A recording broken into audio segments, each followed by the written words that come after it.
crowd immediately decided this guy must be working for the federal government. Watch this. We need to go in to the Capitol. Let's go! I better put it out there. I'm probably going to go to jail for it. Tomorrow, we need to go into the Capitol. Into the Capitol.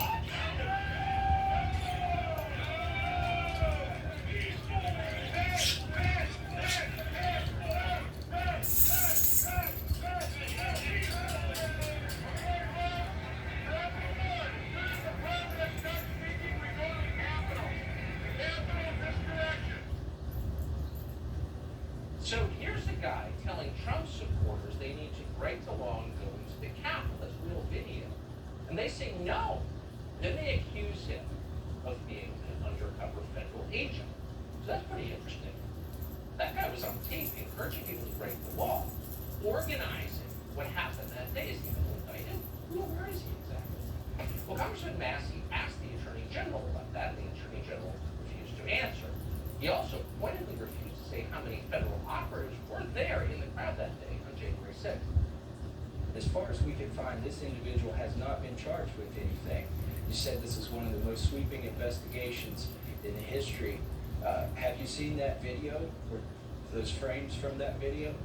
So as I said at the outset, one of the norms of the Justice Department is to not comment on impending investigations, and particularly not to comment about particular scenes or particular individuals. Can you tell us, without talking about particular incidents or particular videos, how many agents or assets of the federal government were present on January 6th, whether they agitated to go into the Capitol, and if any of them did?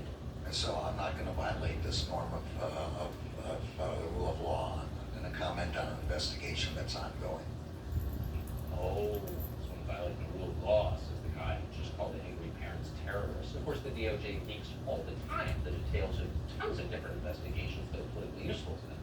Now, just to be totally clear, we don't know whether this Epps guy was working for the federal government. We don't know anything about him, haven't talked to him. We can only show you video from that day. But we do know it doesn't seem like he's been punished for this. If you're looking for people who organized that day, maybe you should talk to him. Has he been indicted? Not that we know of. Maybe he has been, we don't know it, but we haven't seen any evidence that he has been. A new piece in Revolver News notes that the FBI removed a photo of Ray Epps from its most wanted page this summer, right after Revolver News reported on the story. Darren Beattie is with Revolver News. He runs it. Darren, thanks so much for coming on. So I recommend you have an enormously detailed piece today up on your site, really doing the reporting that legacy news organizations ought to be doing and absolutely aren't. And I recommend it to our viewers. But tell us specifically, we don't know the truth, but what have you found out about this man encouraging others to break the law in Washington? Yeah, so here are some of the key points about Ray Epps in the Revolver.News article that you mentioned. First, we got some of an idea from this from the clips you presented.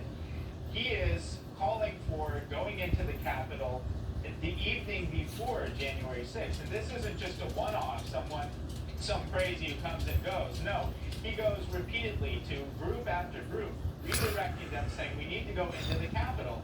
And sure enough, on January 6th, it's a veritable Where's Waldo? He's everywhere. He's all around the Capitol, shepherding people to go to the Capitol where, quote, our problems are. And then, 20 seconds before the very first breach of the Capitol, this individual, Ray Epps, whispers into someone's ear that 20 seconds later, we have the very first breach. So he's everywhere. And as you pointed out, very curiously, Ray Epps is not indicted. It doesn't seem like the feds want him or have any interest in him, although they did. They had him for a while on their most wanted page until Revolver.News did a report. Now, what's the significance of this timing? Well, there are two things. For one, there is a New York Times piece that had come out that essentially ran cover for the feds, but did it in a way that was counterproductive. It amplified the name of Epps, which wasn't convenient for the feds after Revolver had reported that the feds were likely involved in 1/6. But what it did do is said that Ray Epps was acting alone. And as you can see in this Revolver.news piece, Ray Epps seemed to be coordinating with a number of people in this initial breach, and many of those people also remain curiously unindicted. But perhaps the most damning thing, the FBI scrubbed Epps' face from their database, from their public database, just a day after Revolver ran a report on his fellow Oath Keeper, Stuart Rhodes, who is also unindicted. So there's just a cast of curious characters unindicted. It's a really provocative and very detailed, very well reported piece. And again, I would recommend it to everyone watching tonight. To everybody you talk to again, thank you so much. Thank you. Thank And you. by the way, just to restate, we don't know the truth of this at all. It's awfully weird, though. I think any reasonable person would agree. Ray Epps is always welcome on the show. We always want to hear directly from people. So if you are Ray Epps and you're watching, please call us. We'd love to have you as soon as you want. By the way, have done a lot of reporting on January 6th. It's all in a soon-to-be-released episode of Tucker Carlson Originals. It's 3 episodes. We're going to bring a lot of it to you next week on Fox Nation. Well, it's not a secret that Facebook censors anyone who